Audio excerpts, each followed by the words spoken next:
This is the West Michigan Sports Show, presented by the United States Air Force. Now, here's your host, Brandon Wirth.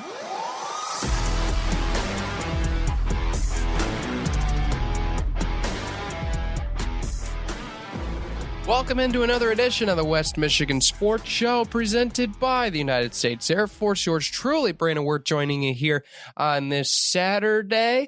Big thanks to everybody tuning in here on News Radio WBRN, whether you're on 1460 AM, 107.7, and 96.5 FM, as well as online at WBRN.com and the WBRN mobile app. Big thanks to you guys, the fans, for continually providing us with a great fan base for this show. And big thanks also to our great local sports supporters for their help as well. Those include Johnson's Automotive, the Schuberg Insurance Agency, Quality Car and Truck Repair, Alter Care Big Rapids, Paris Auto Sales and Service of Big Rapids, Moda Mecosta Osceola Transit Authority, and the Mecosta Osceola Career Center. Big thanks to you for helping us here on the West Michigan Sports Show. And if you want to help as well, reach out to the Big Rapids Radio Network. Say you want to help with the West Michigan Sports Show, and we'll hook you up here as a local sports supporter of this program. Today, we have a bracket for the CSAA girls basketball tournament. We'll go over that, the first round matchups, what could be in store, as well as the district assignments as well. Boys, starting up next week, we'll get into that. We'll run through the local sports scoreboard as well.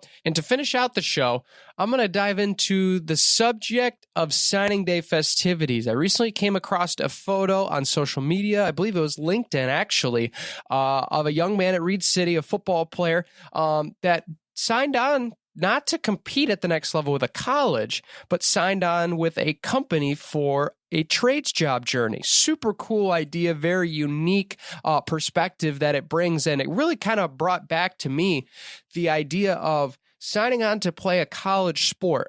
What does the signing day festivities truly mean?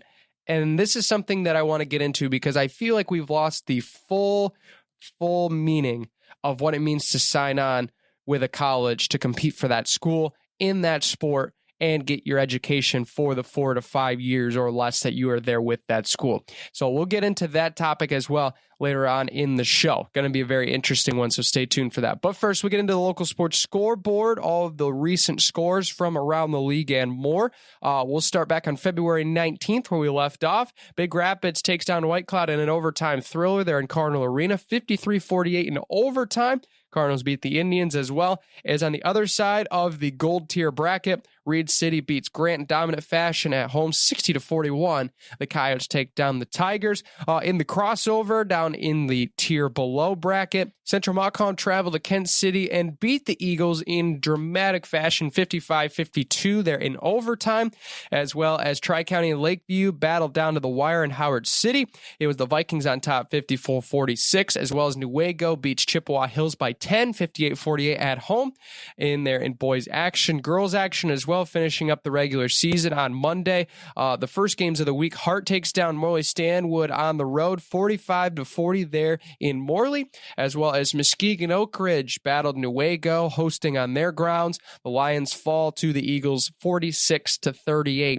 Your score there. Moving into Wednesday, they obviously had the CSAA tournament championship game, which Big Rapids defends their title from last year. They defeat their rivals in a revenge match from December 8th. They win it 48-46 at Reed City. Big win for Coach Ingalls and Coach Thomas and that team, especially that crew, that fan base. They really earned that win, no doubt about it. We may see this matchup likely again, potentially for a district championship coming up next Friday. I will be stoked as ever if that were to be the case. But in the consolation game, Grant takes care of White Cloud. They get revenge 66-59 there in Grant, as well as Kent City beats Chip Hills dominant 56-30. Your final score. Kent City sends a message after that OT loss. And Morley Stanwood battles Lakeview once again, 52-41. It's the Mohawks over the Wildcats. They're 52-41. And in Newaygo and Central Montcalm, unfortunately, did not look like a game from the very beginning. Newaygo looks very, very hungry for district play after falling out of the CSAA tournament title hopes. They win 82-40 over Central Montcalm. They dominate the Hornets there at home. Also in non-conference action, Tri-County in girls hoops beats Carson City Crystal 53-30, and Newaygo defeats Shelby 48-41. Your final scores there. Finishing out as well, February 22nd, some makeup games. Grant and Montague facing off there on Friday. It's the Montague Wildcats over the Grant Tigers, 75-67 in an offensive slugfest there from Grant, as well as Tri-County takes down Molly Stanwood 54-34 in a CSAA crossover game there on Friday.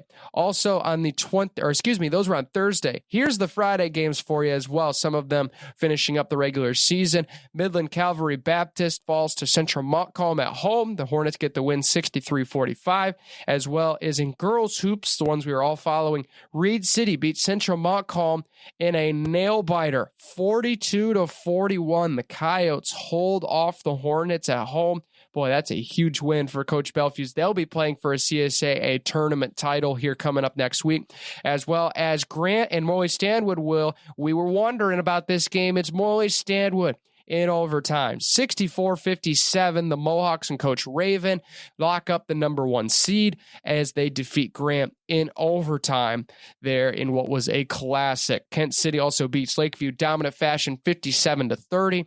Your final score from that one, as well as the last score on the docket from Friday. Chip Hills falls to Newaygo 54-24 there from Remus. Those are your local sports scores. Well, hold that thought. I missed over the Monday scores, the Tuesday scores from girls basketball. So I'll get back to those here. I just completely skipped a section, so apologies about that. Here we go. So back to last Tuesday. Some games conference, some games non-conference. I believe most of them on this docket, I believe, were non-conference matchups. So here we go. Beale City, Chippewa Hills squared off. It was the Aggies over the Warriors 67-33. Cadillac beats Big Rapids in a thriller 41-39. Defensive slugfest for sure. Grant takes down Whitehall 71-44. Howard City Tri-County over Hesperia, dominant fashion 71-18, as well as Pine River falls to Lakeview on the road 41-55. Lakeview being on the road, that is. And McBain defeats Reed City 40-36. So those are all of your official scores. You can check out MHSA.com for more. But now that we have them, we'll get to the not the district assignments, the CSAA tournament. It is going to be very, very exciting. So based on what we have, it is set in stone. We got our seeds. Molly Stanwood will host Reed City in round 1. So the 9-1 Mohawks, after defeating Grant, find their way up into the table, and they get themselves back on top. So they will host Reed City, who finished 8-2, 12-8 on the season. Molly Stanwood 9-1, 16-3 overall. And then Kent City will host Grant. After the flip, Kent City with the higher MPR will flip up into that number 2 spot over Grant with their loss to Morley Stanwood. So that puts Kent City hosting Grant there in that first round of CSA tournament action. Crazy to think about it, but that's the way that it all turned out. So we will have an opening round of Molly Stanwood hosting Reed City and Kent City hosting Grant in the first round of the CSAA girls basketball tournament. And then obviously both winners will face each other in Thursday's championship game. Do take in mind, it is not the same dates. It is not Monday, Wednesday. It is Tuesday, Thursday for this tournament, obviously because of potential district conflictions of schedules with the boys' side. So Tuesday will be the opening round. I believe both games are slated for 7 p.m. For both the Morley Stanwood Reed City game and the Kent City Grant game. And then there will also be 7 o'clock on Thursday for the CSAA championship. So there you go. It's going to be a very interesting matchup. I look at these first 2 matchups. Kent City Grant should be a really thrilling basketball game. I really look forward to that just because Grant obviously is a very good team this year. They finished out certainly a little bit slower than they would have wanted to. A couple losses along the way, and Kent City has finished red hot, rattling off at least, I'm trying to count them all in my head as I'm continuing to go through this list. Since Kent City's loss to Reed City, which was back on January 18th, they have not lost a basketball game since January 18th. So it's going to be a fun matchup. Last time these two teams met, by the way, you may ask, overtime. win for Kent City. So Grant looking for revenge on their minds, especially losing at home. Now they're going to have a chance to beat Kent City at their place. Should be very exciting, as well as Reed City has played spoiler throughout this year to some of those top teams, and they'll look to do so against Morley Stanwood. Last time those two teams met, it was an 8-point thriller in Reed City. We probably expect a similar type of matchup there in Morley Stanwood this time coming up. Should be very fun. Can't wait for it as well. District assignments as well for the boys side starting this week. For those looking for coverage, we got it for you. Now, big news. Along with Big Rapids games, we have officially decided that we will cover Reed City games as well on the radio. So Coyote fans, I'll get you coverage for Reed City in their opening round game in the semifinals on Wednesday, and if they make it to that district final game on Friday as well, if Big Rapids is there or not. So we will have that coverage for you. Should be very exciting to cover both of these teams for however long they go, as there's no schedule restriction, so we're going all in. So we will start off on Monday at 7 o'clock, Big Rapids against Manistee in the quarterfinal round. And then Wednesday, obviously, depending the first night results, we might potentially have a doubleheader for you on basketball in district play on Wednesday. 5:30 will be Reed City against the winner of Hart and Mason County Central. And then if Big Rapids were to beat Manistee and play Ludington, we'd have that game for you right after at 7 o'clock. It'll be very, very exciting. And then obviously, if either team moves to the district final, we'll have that game as well on Friday night at 7 o'clock. It should be fun. But do note, put in all exclamation points, underline if you're taking notes. These games will be on Big Country, not WBRN, Big Country. We're going big for this thing. We're going all in. We need all the listeners that we can get. So we're moving to Big Country. So be sure to stay tuned for that. You'll hear more over the weekend on it, over these stations, as well as on all of our network stations here with Big Rapids Media. But we got to take a break. We'll be right back with more after this here on WBRN. We return to the West Michigan Sports Show presented by the United States Air Force. Time to talk signing day. What does that mean at the high school level, and what it used to mean, and how it has changed drastically, it feels like, in the world of sports media. But we'll get into that. This was a topic that came to mind really kind of out of the blue, like I mentioned with the story in the first half of the show, kind of hearing the ideas around what signing day means to a lot of these athletes, what that entails when it comes to what they look for out of the celebration, out of the festivities, out of the whole event that day, whether they're at the school, whether they're at their house, whatever it may be. It definitely differs in the person, and I think there's a drastic difference in what it used to be years ago. And I'll kind of go over what my thoughts are as far as that is concerned here, kind of traditional talk show type of format here for this segment. But this one obviously came out of the blue with this. It's not like I was planning on having this earlier on, like a lot of the segments that I've brought over the last couple of weeks when I'm talking about these traditional ones, talking about officials, talking about NIL, talking about rules and all those sort of things. But this is an interesting one. So let me know on the WBRN contact info tab on WBRN.com what you think. If you like these segments, if you like the top fives, if you like the interviews, we'll get to more interviews later on. I was going to conduct a couple going to the high schools for some local signing days. Congratulations to Ryan Allen, who will be going from Reed City to Alpena Community College to run cross country. Congratulations to him, as well as Brody Delameter from Grant High School going to Ferris State this fall to run cross country and track as well. So congratulations to him for being a Bulldog. I wanted to interview these guys in person at their signing days, but obviously, as you can tell from my voice, for those that listened in on Wednesday's broadcast, as well as you could probably tell right now, I just recently overcame the flu. Hit me like a freight train on Tuesday. So we're on the mend, on the upward trajectory, thankfully. But be sure you guys are staying safe out there. Stay healthy. Make sure you're washing your hands, making sure you're layering up outside. The weather is certainly not helping our cause, going back and forth and fluctuating so much. So be sure you guys stay safe and stay healthy outside as well. But I think especially we'll get back to those interviews as well here later on over the next couple of weeks for our episodes. But without stalling, we'll get right to the topic at hand here with signing day, what that means. So I'll tell you guys my personal story of signing day. It was very different, kind of unique, because many people make their decisions to run or to compete, whether it's in whatever sport it is, volleyball, wrestling, softball, soccer, football, no matter what it is, usually you make your decision probably before your senior year of competition. That's typically kind of considered what is normal or orthodox, is making that decision slightly before your senior year, because then you don't feel like you have as much pressure to play. Now, there are some people that feel they need their senior years to really, pop off statistically or in as far as in film to be able to really show your improvements to earn those offers. So some people wait till after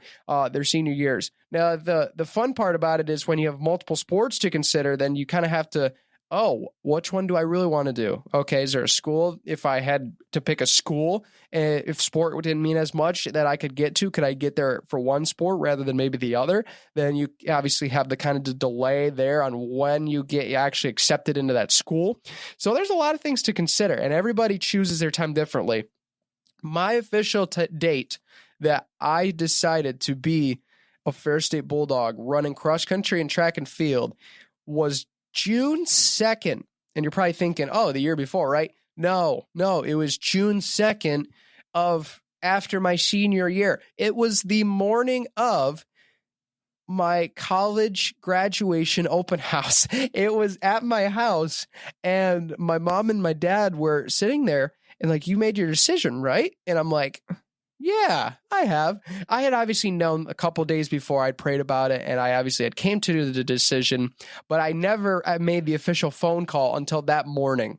And that was really kind of exciting because everybody was coming to my open house. It wasn't like I was making like a movie where everyone's just going to show up and then it'll be finding out, it's not like we're having an interview with LeBron James to tell whether he's going to Miami or not. It wasn't like I was trying to make that sort of intrigue and just this interest. It wasn't like anything like that. It was just, I had waited so long because I had multiple different offers from multiple different schools, from multiple different sports that I had to consider. And especially for baseball, which I had a lot of offers at the time, I had to wait because I had to consider all of them and see them through and through, because I hadn't decided yet if I was going to do cross country, track and field, if I was going to do baseball. So I was really kind of contemplating between the two.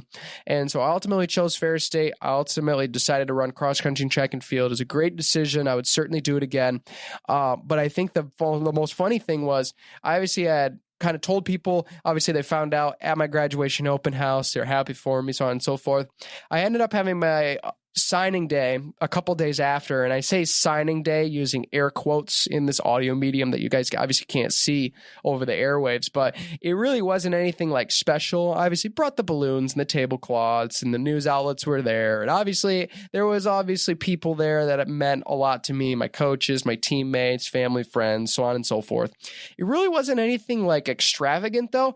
I have seen these crazy signing day videos on social media over the last year, and it is honestly mind-boggling to see what some of these schools, some of these parents, some of these students, some of these schools are even sending. And you can't make the argument that some of these schools are not involved in this as well indirectly, but there's so much going on in these signing days. It's almost like we forget signing day is supposed to be a celebration of you signing your contract to go to that school and play that sport, right? Your national letter of intent, your NLI signing day. That's hence what the entire event's name used to stand for. But with all these commitment events, and we bring out the whole community to honor this student athlete, and I'm not saying that that's wrong. I think we should definitely encourage that. But I think it really kind of feels like we're now starting to sign on for the wrong reasons. And this is kind of one part I'm going to highlight here. And I want you to stay with me, even though this sounds kind of out in left field a little bit. And this is kind of a unique perspective, but just hear me out on this.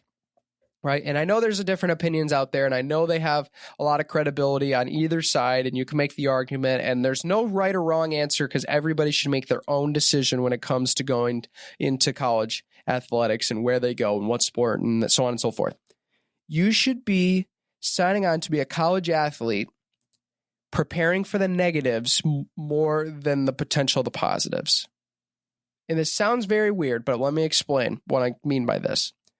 College athletes, there's almost 2-3 guarantees that will happen as a college athlete that you will experience at the collegiate level at some point during your collegiate career. Might not be freshman year. A lot of times these may happen freshman year. Statistically, those are more proven. And those three things are an injury, a conflict with a team member, coach, or administrator, or a stress of life, both either at your home at that time, whether you're in a dorm, whether you're off campus in an apartment, basically homesickness, being away from home for the first time, right? For some people, fortunately, like myself, I was able to be at home the first couple years of school and kind of adapt as I went. But I won't lie to you to say that I wasn't ever homesick, even though I was 20 minutes away from home. I won't lie to you and say that I've not felt that way before. And you're like, oh, well, Brandon, there's people going 5 hours away for school and you were 20 minutes. Like, you could drive home and drive back and be fine. It's like, well, I can tell you that I stayed at my house in Big Rapids, and because I know I needed to work on that, like a lot of these other student athletes will when they're hours away from school. It's not like they can't drive home. You know what I mean? Like, there's still that growth as a person that you need to be able to have going forward in your life.